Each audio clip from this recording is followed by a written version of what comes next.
हर घर की कहानियाँ टीवी। श्रेया अपनी सोसाइटी की सबसे सुंदर और होशियार लड़की है।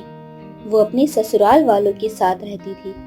उसे शादी के बाद कभी किसी चीज की कोई दिक्कत नहीं हुई। उसके परिवार वाले भी बहुत अच्छे और मिलनसार स्वभाव के थे। वो सभी बस एक ही बात से परेशान रहते थे कि श्रेया की सास निर्मला की कंजूसी से। निर्मला एक बहुत गरीब घर में पली बड़ी थी और उसकी शादी भी एक गरीब घर में हुई थी, जिससे उसे घर चलाने के लिए बहुत कम में गुजारा करना पड़ता था, जिससे उसे कंजूसी की आदत सी हो गई थी। अब घर की हालत अच्छी होने के बाद भी वो अपनी इस कंजूसी की आदत को छोड़ नहीं रही थी। इसलिए एक शाम का वक्त था। निर्मला किचन से पानी का ग्लास हाथ में लेकर बाहर आती है और अपनी बहू श्रेया से बोलती है, श्रेया बेटा इधर तो आओ। जी माँ जी, आपने बुलाया? हाँ बेटा, देखो इस गिलास में नींबू का पानी रखा है। मैंने थोड़ा पी लिया है, अब मेरा मन नहीं है पीने का, तो इसे तुम पी जाना। कोई बात नहीं माँ, तो इसे फेंक दीजिए, क्योंकि अभी मेरा मन नहीं है कुछ भी खाने पीने का। श्रेया ये क्या बोल रही हो? पता भी है नींबू कितने महंगे हैं। अगर ऐसे ही पैसे बर्बाद करेंगे तो इतनी महंगाई में घर कैसे चलेगा? तुझे नहीं पीना तो ला, मैं ही पी जाती हूँ। इतना बोलकर निर्मला सारा पानी जबरदस्ती पी गई। श्रेया अचंभित होकर उसे देखती ही रह गई। फिर निर्मला बोलती है, चल अब बाजार जाना है, जल्दी से थैला लेकर तैयार हो जा। मैं भी अपने कमरे से पर्स लेकर आती हूँ। ऊपर से इतना पानी भी तो पी लिया है कि चला भी नहीं जा रहा। हे भगवान, जल्दी चल, खड़ी क्यों है? ठीक है आती हूँ। दोनों अपने अपने कमरों से रेडी होकर बाहर आती हैं और बाजार को निकल जाती हैं। रास्ते में जाते हुए श्रेया सोचती है, हे भगवान, आज फिर मुझे इनके साथ बाजार आना पड़ा। इस आशीष को कितनी बार बोला है कि ऑफिस से आते वक्त सब्जी लेकर आया करो, मगर कोई मेरी सुने तब ना। माँ के साथ बाजार जाओ तो इनकी कंजूसी की आदत के चक्कर में सब हमें ही भूलते रहते हैं। बाजार में सब्जी लेते समय निर्मला मोल भाव करती हुई सब्जी वाली से बोलती है, इतने महंगे टमाटर, अरे लूट मची है क्या? इतने महंगे टमाटर कौन खरीदेगा? इतनी महंगी सब्जियां दोगे तो खरीदेगा ही कौन? ओहो माँ, ले लो ना, क्यों बात बढ़ा रही हो? आप देखिए, सब हमें ही देख रहे हैं। अरे देखने दे, मुझे क्या? इनके देखने के चक्कर में कितनी महंगी सब्जियां ले लूं? चलो आगे देखते हैं, इन लोगों से तो लेनी ही नहीं है मुझे सब्जियां।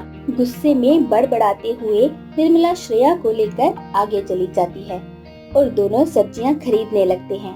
दोनों सास बहू जैसे तैसे सब्जी लेकर घर पहुंचती हैं और निर्मला श्रेया से बोलती है, आज तो बहुत थक गए बेटा, ऊपर से इतनी महंगाई ने तो हालत खराब कर दी।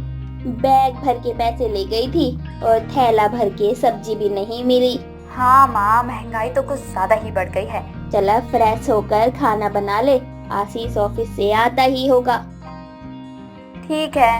इतना बोलकर निर्मला और श्रेया दोनों अपने कमरे में चले जाते हैं और श्रेया भी फ्रेश होकर जल्दी से किचन की तरफ चली जाती है और सबके लिए खाना बनाने लगती है। कुछ देर बाद दरवाजे पर कोई आता है तो निर्मला बोलती है, श्रेया तू रहने दे, मैं देखती हूँ। निर्मला दरवाजा खोलती है तो आशीष अंदर आ जाता है और अपने कमरे में चला जाता है। थोड़ी देर में फिर दरवाजे पर कोई आता है तो निर्मला दरवाजा खोलती है और देखती है कि उसकी पड़ोसन मधु कुछ औरतों के साथ घर आई है। अरे तुम सब एक साथ कैसे? हम तो तुम्हें बताने आए थे कि कल जहाँ सत्संग में गई थी ना, वहाँ सुबह से भंडारा था, मगर अब भंडारा तो बंद हो गया और बहुत सारा खाना बच गया, तो वो सबको घर घर जाकर दे रहे हैं। तुम लोग ही क्या खाना? अरे वाह, इतनी महंगाई के जमाने में फ्री में खाना मिल रहा है तो लेने में क्या ही बुराई है। ऐसा सोचते हुए वो उन सबको हाँ बोल देती है और सब चले जाते हैं। फिर निर्मला श्रेया के पास जाकर उससे बोलती है, अरे श्रेया बेटा सुनो जरा। हाँ माँ बोलो। बेटा अभी खाना मत बनाना, वो सत्संग वाले लोग अभी भंडारा लेकर आएंगे तो आज वही खा लेंगे सारे, ठीक है? क्या?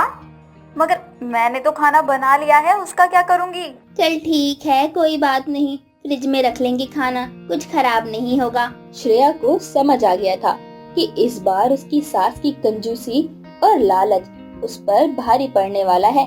बेचारी कुछ कर भी तो नहीं सकती थी, इसलिए चुपचाप अपने कमरे में चली गई।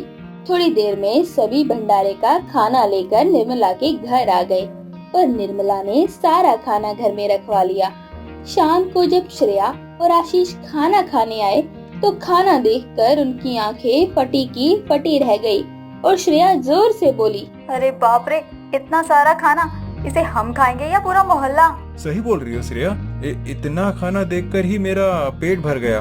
दोनों आपस में बातें कर ही रहे थे कि तभी निर्मला भी वहाँ आ जाती है और बोलती है, सब ठीक तो है?